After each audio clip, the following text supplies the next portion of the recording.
Venkatesh advanced pain clinic, నొప్పి మాయం, surgery దూరం. For appointments 9155556563.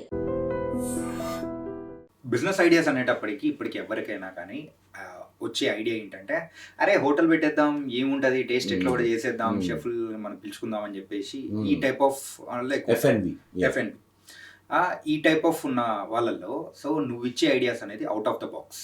ఎక్కువగా ఎందుకు ఈ బిజినెస్ అంటే ఫుడ్ ఇండస్ట్రీ వైపు వెళ్ళిపోతున్నారు అనుకోవచ్చు బిజినెస్ అనేటప్పటికి? వన్ థింగ్ ఇస్ దట్ మన అందరికీ స్వతహాగా ఫస్ట్ వచ్చే థాట్ ఏంటంటే తినేటప్పుడు అరే చాయ్ బండి నేను పెట్టేయచ్చు కదా, అరే ఈ ఇడ్లీ బండి ఎంత సంపాదిస్తున్నాడో తెలుసా నీకు నెలకి.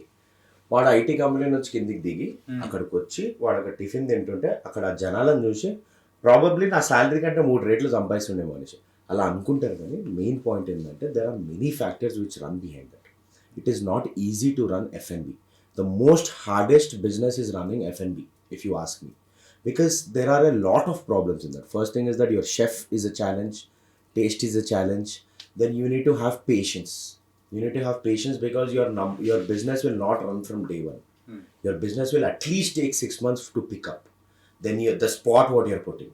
Then after the spot what you're putting, your marketing plays a major role. ఇవన్నిటికంటే what I prefer is ఎఫ్ఎన్బిలో దిగాలనుకుంటే ఫస్ట్ మీరు అనుకున్న ఏదైతే 4-5 డిషెస్ ఉంటాయో అది మీరు కార్లు వేసుకొని మీరు ఎక్కడైతే పెట్టాలనుకుంటున్నారో అక్కడికి వెళ్ళి జనాలకు టేస్ట్ చెప్పారు. సో వాళ్ళే చెప్తారు. అప్పుడు మీకు ఒక ఐడియా వస్తుంది ఎక్కడ ఏ ఫుడ్ వర్కౌట్ అవుతుంది, ఎక్కడ ఏది నచ్చింది, ఎక్కడ ఏది నచ్చలేదు. సో మీరు ఐటీ కంపెనీస్లో 4 కంపెనీస్ ముందు పోయి బండ ఆపి 4 చోట్ల 4 ఫుడ్ దింపండి. ఎక్కడ ఎక్కువ ఆడియన్స్ వస్తున్నారో, ఎక్కడ మీకు ఎక్కువ టేస్ట్కి రియాక్షన్ వస్తుందో అక్కడ వెళ్ళి మీరు ఓపెన్ చేస్తే డే 1 నుంచి you'll have better numbers. Okay. So you need to do a lot of R&D before getting into F&B is what my point of view is. మెయిన్గా ఆఫ్టర్ కరోనా ఎవరికైనా కానీ ఒక ప్యాసివ్ ఇన్కమ్ కావాలని చెప్పేసి ప్రతి ఒక్కరు అనుకుంటున్నారు. అరే మనం చేస్తున్న జాబ్తో పాటు అరే ఇంకో ఇన్కమ్ అనేది ఉందంటే it will be very benefit కదా అనే కైండ్ ఆఫ్ పీపుల్ అనే వాళ్ళు ఎక్కువ అయిపోయారు. సో అలాంటి వాళ్ళు ఎక్కువ ఈ ఎఫ్ఎన్బి బిజినెస్ అని కానీ లేకపోతే వేరే కైండ్ ఆఫ్ బిజినెస్లో దిగడం కానీ, సో అలాంటి వల్ల సక్సెస్ రేట్ అనేది ఎంతవరకు ఎక్కువ ఉండొచ్చు అనుకోవచ్చు? సక్సెస్ రేట్ అనేది మన ఎగ్జిక్యూషన్ అండ్ మన ప్లానింగ్ బట్టి ఉంటుంది. And majorly the kind of ఏ ఏరియాలో పెడుతున్నాము, ఎలాంటి లొకేషన్లో పెడుతున్నాము, ఇట్ ఈస్ ఎప్పుడు మనం గ్యాప్ అనేది మనం ఐడెంటిఫై చేయాలి. ఇప్పుడు నేను మీకు ఒక ఎగ్జాంపుల్ చెప్తాను. I had a client and మేము అతనితో MVP చేస్తాం, అంటే మినిమల్ వైబుల్ ప్రోడక్ట్. అతనికి ఏముండే అంటే he wanted to launch burger and milk shakes store in Sainikpuri. మేమేం చేస్తామంటే అక్కడ భవన్స్ అనే కాలేజ్ ఉంది, ఇంకో 2-3 కాలేజీలు ఉన్నాయి. ఆ కాలేజ్ దగ్గరికి వెళ్ళి మీరు ఫస్ట్ బర్గర్స్ దింపేయండి, మిల్క్ షేక్స్ దింపేయండి, రివ్యూస్ తీసుకోండి. తీసుకున్నప్పుడు చాలా మంది బర్గర్స్కి రివ్యూస్ తక్కువ ఇచ్చారు అండ్ మిల్క్ షేక్స్కి రివ్యూస్ ఎక్కువ ఇచ్చారు.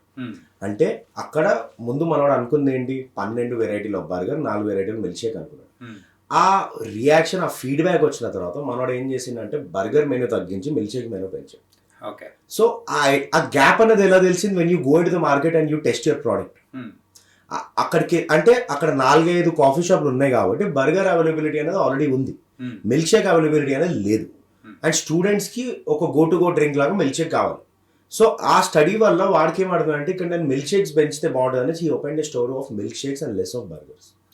So then it worked.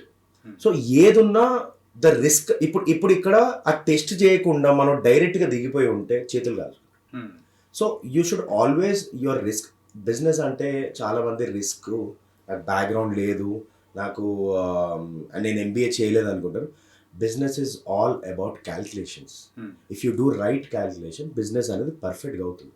మీరు బిజినెస్ పెట్టక ముందే పర్ యూనిట్ ప్రైస్ మీరు క్యాల్కులేట్ చేసుకొని, మీరు మీ మార్కెటింగ్ ఎక్స్పెన్స్ క్యాల్కులేట్ చేసుకొని, మీరు ఒక 6 months ఫిక్స్ కాస్ట్ క్యాల్కులేట్ చేసుకొని, దాంట్లో మీ ప్రోడక్ట్ని మీరు మార్కెట్లోకి తీసుకెళ్ళి టెస్ట్ చేసి దాంట్లో చేంజెస్ చేసుకొని మీరు దిగితే 100% ఏదన్నా ఎఫ్ఎన్బిలో వర్కౌట్ అవుతుంది. ఓకే. సో జాబ్ చేస్తూ దీన్ని మేనేజ్ చేయడం అనేది కూడా ఇస్ ఇట్ పాసిబుల్ అనుకోవచ్చా? అంటే నేనేమంటానంటే ఒకటి కోవిడ్ తర్వాత అందరు కదిలిపోయినారు. అందరికీ అర్థమైపోయింది దట్ దిస్ ఇస్ ఒకటే లైఫ్, ఏదో చెయ్యాలి దీంట్లో. మనం ఏదో 40 ఏళ్ళ తర్వాత రిటైర్ అయిద్దాం అనే కాన్సెప్ట్ వెళ్ళిపోయింది. ఇది వరకు ఏముండంటే ఎర్న్ టిల్ 40 అండ్ రిటైర్ అని ఉండే, ఇప్పుడు అది లేదు. ఇప్పుడు from today only I want to earn and I want to retire before 40 అనే కాన్సెప్ట్ ఉంది. అది చెయ్యాలి అంటే మనం ఏదో ఒక కాన్సెప్ట్ ఉండాలి పక్కకి. అది దానికోసం చాలా మంది ఏమనుకుంటారంటే I want to do passive income అనుకుంటారు. ఐ వుడెంట్ సజెస్ట్ మీరు జాబ్ చేస్తూ నడిపించగలుగుతారా అంటే ఐ డోంట్ థింక్ సో. నేనేమంటానంటే ఫైండ్ ఎ పర్సన్ ఎవరైతే అది చేయగలుగుతారో and if you trust him, invest on him, then slowly become part of the operations. Okay. Or else మీరు అక్కడ ఎవరో పలానా మనిషిని పెట్టేసి నేను బిజినెస్ ఓపెన్ చేసి నేను క్యూఆర్ కోడ్ పెట్టుకుంటా అంటే వాడు క్యూఆర్ కోడ్ మీద ఇంకో క్యూఆర్ కోడ్ పెడుతుంది. సో అది ప్రాబ్లం. కరెక్టే. సో అది అవుతుంది.